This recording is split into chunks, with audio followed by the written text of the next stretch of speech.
We are talking about Namco Museum for the Game Boy Advance. Let me tell you, this game is phenomenal. For all you old school gamers like me, we got Galaxian, we got Galaga, we got Pole Position, we got Dig Dug, and we got Miss Pac-Man. And they really use the whole screen. It's great. The games look really big. It's really easy to control. For Miss Pac-Man, they even allow you to go with the old way of seeing the whole screen, or you can actually scroll up. It's got all of the music and sound effects, which you just love to hear on this. So the biggest question is, how do you say Galaga? Do you say it Galaga or Galaga? But I say Galaga, and it's one of my favorite games, and it is represented so perfect here. The only thing that they could have added that would have made this a perfect 10 would have been if they had a battery and you could save all your high scores. They have all the high score things in here, but when you turn it off, they go away. So really, what's the sense of even having them in the first place? But check it out. It's got them all. This is the one to get, 9.5.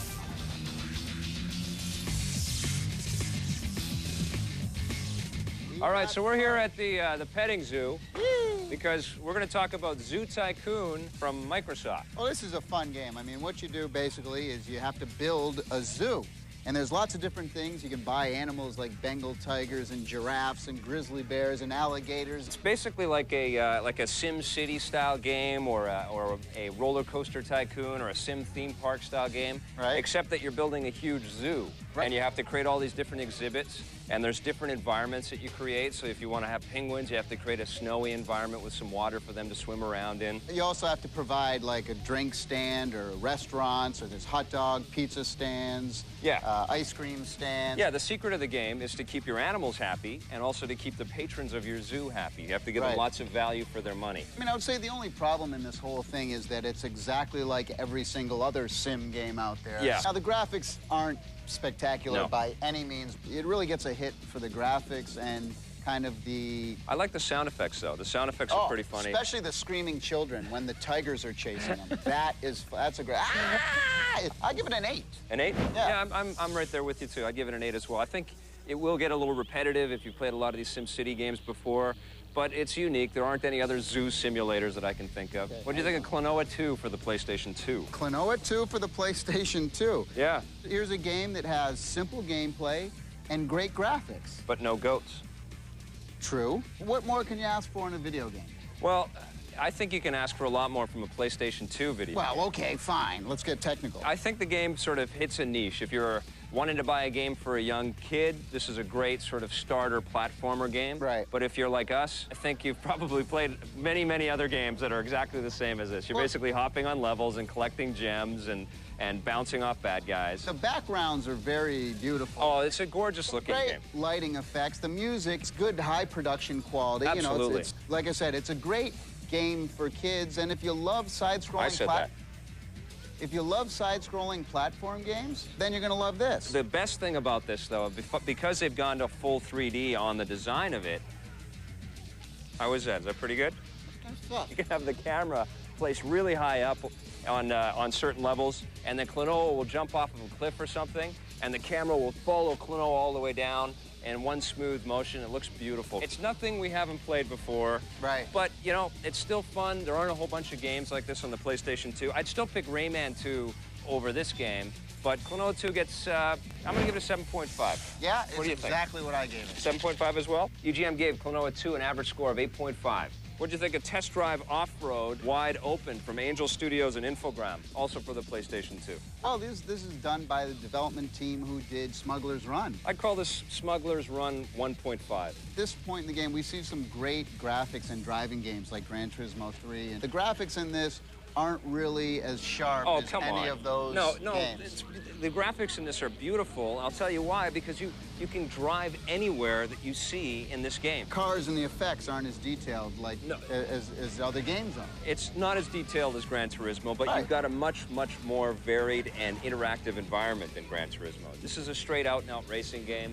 You've got licensed off-road vehicles in there like Hummers Humvees, and Ford Broncos and Chevy Blazers and Jeep Wranglers. You don't have to just take one path every single time. No. There's actually shortcuts. That's the beauty of the game. For example, there's, you know, if there's a train moving down the tracks, you can like kind of cut a guy off and slam him into a train. You really feel like you get air off the game. Hey, and you also get speed in this game. And I've been playing these test drive off-road games every year. I've never felt like I've moved this fast. I've never felt like I've had this much freedom to move around and go through all these different shortcuts as I have in this game. I'll tell you one of the problems in this game, and I hope Infogrames is listening, is that, you know, they put that music in there. Oh, yeah. It's like a bunch of screaming. First thing I did, I'll be honest with you, I turned the music right off. I'm going to give it an 8.5 out of 10. I give it a 7.5. Ah, you're too hard on it. EGM's average score for Test Drive Off-Road was 6. What'd you think of World Series Baseball 2K2 for the Dreamcast? Well, I'll tell you, this game is a lot more playable than the original World Series game.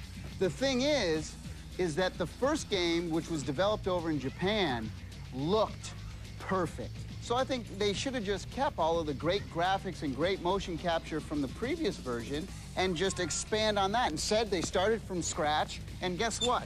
The motion capture is really good, the graphics are really good, but they're not as good as it was in the other game. You know, it's a completely different engine. They couldn't just port over all the assets from the last year's game. What are you talking about? Of course they could. No, it's a completely different engine. Obviously, it doesn't matter. Motion capture and graphics have nothing to do with the engine. Well, last year's game was more like watching a movie than playing a game. I mean, you couldn't interact, you couldn't do any of the outfield stuff. This year's game is streamlined, and it's still very simple to play, but you can control everything, and it makes a huge difference.